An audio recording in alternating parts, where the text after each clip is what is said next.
Анджело е върхът. Сладурско е. О, изглеждам страхотно с него. Ей, престанете! Махайте се! Веднага го изплюй! Това е куприна!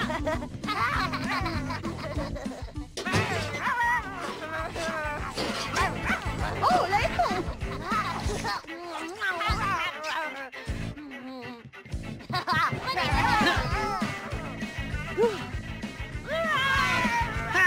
Мъцните да го вземат! О, не! И 3, 2, 1. Сладури, големи, това сме ние тебе. Обичам те, обичаш ме. Фермата за гушкане е тук сега. Благодаря, че те има. Да, най-сетне е 3 часа. Това, което укротява брат ми и приятеля му Купър след училище, е ферма за гушкане. Мечето и Сладунчо. Ей, това ми е главата! Няма капитан Сладунчо.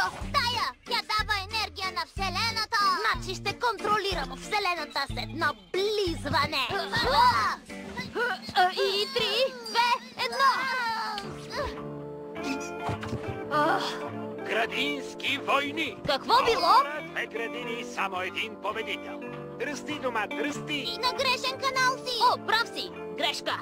Оплаших се да не са го спрели. Филмчето «Ферма за гушкане» е спряно поради липса на зрители. Я пак? Спряно? Липса на зрители? Всъщност, вие сте единствените. И те вилняха 40 дни и 40 нощи. Ей, стой! Не! Спри! Стига! Ама те съвсем са полудели. Какво става? Не, моля ви, не дейте. Престанете. Не е за вярване. С нетърпение чакам училище. Единственото убежище от гнева на Питър и Купър. Това трябва да спре! Манети, споко! За какво говориш? Трябва да върнеш детското в ефир! Брат ми се държи откачено! Питър също! Усещам! С Манети рядко сме на едно мнение, но този път е прав.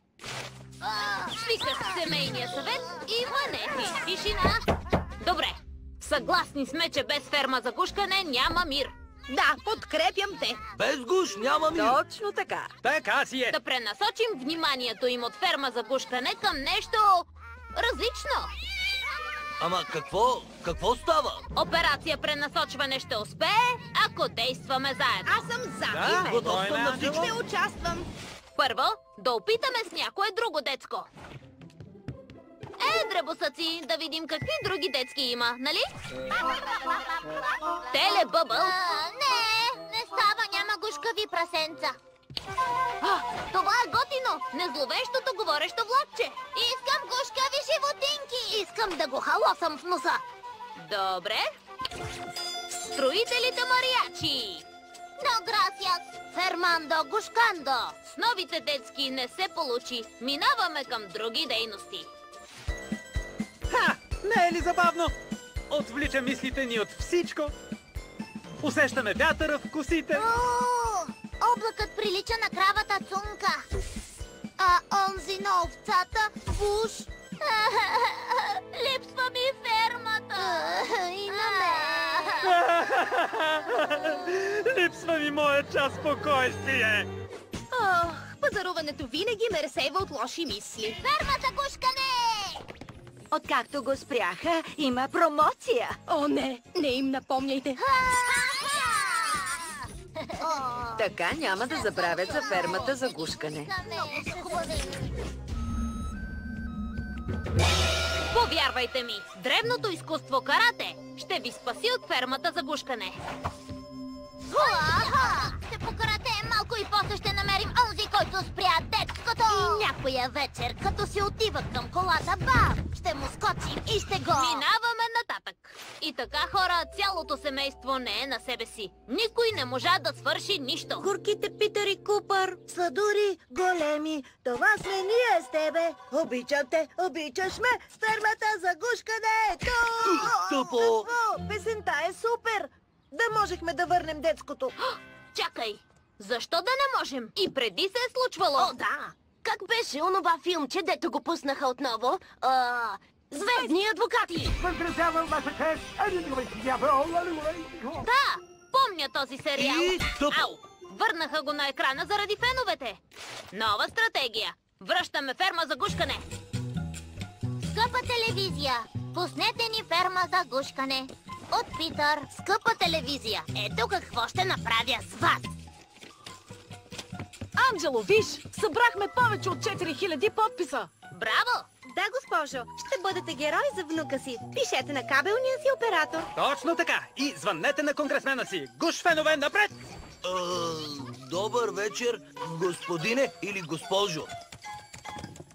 Човече, не може да подписваш петицията 100 пъти. Кой ще разбере? Пухчумък Пухи, Гаф с Гаферсън, това не са истински имена. Може и да са. Този план ще проработи. Усещам го. Дойде писма от телевизията. Благодарим за интереса към филмчето. Дрън-дрън-дрън, бла-бла-бла, но според проучването ферма за гушкане е демоде. Какво значи това? О, миличък, край на ферма за гушкане.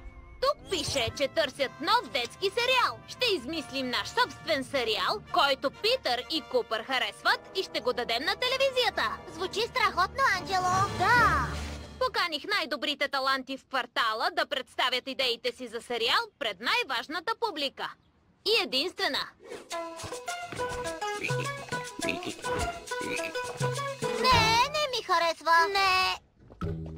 Добре, сериалът се казва "Чупи неща". Това е! Просто чупим неща! Харесва ми. Ами героите? Гушкат ли неща? Пухкави? Не. Какво? Действието се развива във ферма с гушкави, мекички, сладички, пухкави животинки, като крава, му, пате, ква. Харесва ми. Човек, това е като ферма за гушкане, която се опитваме да заменим. Не. Сериалът се казва "Модни боголечки" и разказва за едни фешън насекоми. Не. Това много ще ви хареса. Сериалът ми се казва... Готови ли сте? Татко! Да, с удивителна и, може би, кавички. Главният герой, базиран на мен, ще е шпионин. Красив шпионин. И той е също и робот, и... нинджа! Да, и може да се превръща в акула Добре, и други неща. благодаря. Но аз съм ти баща! Ако искаш приятел в този бизнес, си купи куче. Не. След като проучих зрителския интерес, създадох сериал. Това е реалити шоу за мен, как си седя. Казах ли, че от ушите ми стрелят лазери? Не.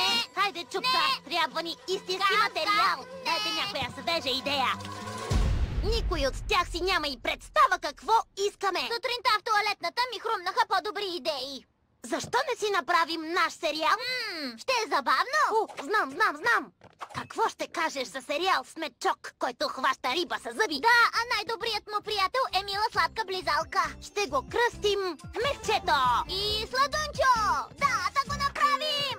Мечка и близалка? В това няма никаква логика. Като в повечето филмчета. Ей, щом те го харесват, и аз го харесвам. Един съвет от мен. Децата обичат да гледат сладки неща повече от захапани риби. Добре, ще сме сладки, но си искам и захапаните риби. Еха! Близалка и мече. Вече го виждам. Ти си единственият. Хайде, меченце, ела с мен в дъвчащата гора. Добре, ще стоя до теб. Опа, залепнахме един за друг. Гладен съм. Чакай малко, само да захапя тази риба. Какво мислите? Не ни пука какво мислите. Ще пратите това в телевизията? Забрави за телевизията. Те са тъпи. Да, искаме хората да видят филма ни. Още сега, в целия свят. Шер ще го пусне в нета. Харесва ми как мислиш, Анджело. Мина едва седмица. А вече имате 2 милиона гледания! Невероятно! Децата по света го обожават! Штуро! О, вижте! Хит сте в Германия! Някой е написал: харесва ми комбинацията от сладки животни и жестоки сцени. Да измислим следващата серия! Да! Имам милион идеи! Питър и Купър научиха, че само ти можеш да измислиш филма, който искаш да гледаш. Мечето е гладно. Може би това е причината някои хора да стават творци. Мечето няма да яде близалката! Напускам! Не мога да работя с него! Но съавторството... това е съвсем друга история.